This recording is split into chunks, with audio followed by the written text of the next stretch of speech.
From WREG in Memphis, this is News Channel 3 at 4:30. First at 4:30, a gunman is on the run after he shot at a man at a gas station. Including once in the head, but managed to survive. WRG's Jordan James joins us now live with the latest on the investigation. And Jordan, what were you able to find out? Hey, Greg, that shooting happened back in June, but weeks later, an arrest happened in this case. I can tell you a lot of people across the community are still talking about what unfolded. Along this busy stretch of Park Avenue is where a man nearly died after he says someone fired nearly 25 shots into his vehicle. Anytime two people pull up to shoot 25 times into a car, it's pretty sad. Leading up to the shooting, the victim told police that he got into a dispute with a gang member, which likely resulted in him getting shot. Despite his injuries, he was able to identify two of the men believed to be involved as Cortez Williams and Ladarius Wiggins. While Williams was arrested back in September, Wiggins was just arrested and charged with criminal attempt first-degree murder and reckless endangerment. Those who live nearby are still reeling from the impact of this crime. If you want them dead, you just shoot them once. Like 25 times a waste of bullets is a waste of your time. And if they catch you, then you have to just deal with it. Both of the men now charged are believed to be affiliated with the same gang as this months-long investigation comes to an end. Wiggins remains in jail tonight on a bond set at $150,000 and is expected to appear in court on tomorrow. Reporting here live outside of 201 Poplar, Jordan James, WREG, News Channel 3. All right, that's a lot of bullets. Thank you, Jordan. A man is in custody tonight after a standoff closed I-40 in West Memphis, Arkansas. 47-year-old Charles Ray Skinner of Lonsdale faces multiple charges after yesterday's incident, including aggravated assault and resisting arrest. Arkansas State Police say Skinner pointed a gun at drivers who got out of their vehicles after a minor crash. When troopers arrived, police say Skinner barricaded himself in his car, refusing to follow their orders.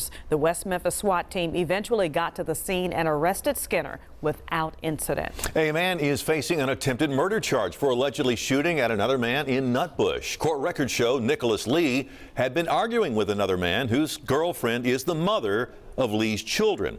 Now, the victim was going to meet his girlfriend on Gray Road when he says Lee pulled up, got out of his car, and just started shooting at him. The victim drove off as Lee allegedly continued to shoot. Now, he wasn't hit, but several bullets did hit his vehicle. A Memphis Police Department employee is behind bars tonight. Amber Colbert is facing forgery and counterfeiting charges tonight. Hear how she's accused of trying to get some extra cash and the police department's response tonight on the news at 6. All right, time now to turn our attention to the weather, and Tim Simpson is here with a look at this little chilly forecast. It is running a little bit below average, and then tomorrow we're going to be a lot below average. I mean, you're really going to need the heavy jacket tomorrow because these temperatures are going to be close to 20 degrees below average. Check it out right now as we see some really nice conditions here across the Mid-South. There's our tower cam, Whitten Road and I-40, and our high temp today hit 64 degrees. 71 is the average high. We're going to be in the low 50s, it looks like, tomorrow, so much cooler. 47 the low temp from this morning. Temps are in the 50s and 60s right now, including 60 degrees here in Memphis, 59 Oxford, and 58 degrees, the cool spot up in Dyersburg. What we're seeing is advancing cloud cover across the region being rotated in by an area of low pressure well to the north of us. With that cloud cover, we have the chance for picking up a little bit of light rainfall as we head into tomorrow, so do keep that in mind, and we're looking good across the rest of the southeastern United States. So you know about the cool temps tomorrow, but we're not going to stay cool for very long. Coming up in a few moments, I'll tell you when you can expect some much warmer temperatures. It's just ahead. Steph? Okay, we'll see you in a few. And happening now, call it a dry run. Voters are heading to precincts around Shelby County, testing out what it will be like when early voting starts next week. The Shelby County Election Commission has made a lot of changes to polling locations. And as WREG's April Thompson reports, they're working to minimize confusion as voters cast their ballots. Early voting starts next Wednesday for Shelby County, and get ready for some changes. A little over a third of the voters will have a new voting location, but overall an enormous number of voters had district changes. Changes in where you vote and who will be on your ballot. So the Election Commission is holding an open house to give everyone a run-through of what to expect on Election Day. Instead of 166 precincts, there are now 142. We also had some precincts that were too small and were really, really strangely drawn. We had a number of precincts that took cohesive neighborhoods and just kind of arbitrarily went down the middle of them. So we wanted to make an effort to keep neighborhoods together. But many worry these changes, plus limiting the number of places for early voting in the first 3 days, will disenfranchise some voters. For the last 20 years, we've never opened more than one location for the first early voting when Holy Week intersects early voting. A lawsuit has been filed over the changes, but election officials say it's likely too late to change anything. But the commission has partnered with Shelby County Voter Alliance, made up of 50 nonpartisan organizations, to increase voter turnout and promote racial equity at the ballot box. People want to hear from a trusted messenger, and sometimes they don't trust the government as much as they would, let's say, their union or their church or another organization that they belong to. We encourage everybody to come out and early vote. If you don't vote, you don't have a voice. April Thompson, WREG News Channel 3. Well, that open house continues through 7 o'clock tonight. You can go to any precinct to find out information or visit your new or regular precinct to get the layout of things. We also have a link with more information on polling locations in this story on WREG.com. In news across the nation, history is made on Capitol Hill when the U.S. Senate votes today to confirm Judge Ketanji Brown Jackson to the U.S. Supreme Court. As Natalie Brand reports, the vote was never in doubt when 3 Republicans voted yes with Democrats.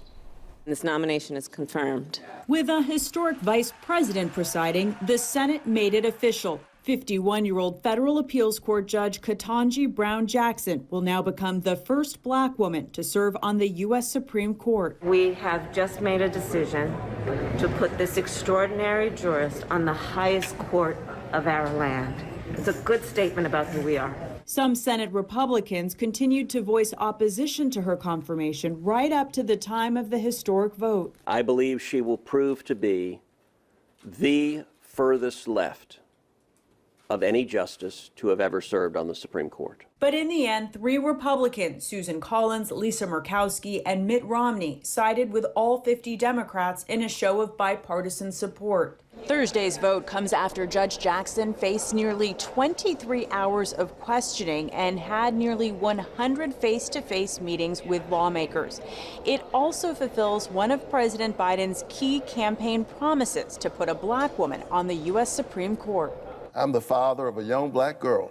I know how much it means for Judge Jackson to have navigated the double jeopardy of racism and sexism to now stand in the glory of this moment. The Harvard Law graduate and previous federal district court judge will also become the first former public defender to serve on the high court. Judge Jackson will replace Associate Justice Stephen Breyer, her former boss when she was a law clerk in his chambers. Justice Breyer retires at the end of the Supreme Court's current term. Natalie Brand, CBS News, Capitol Hill.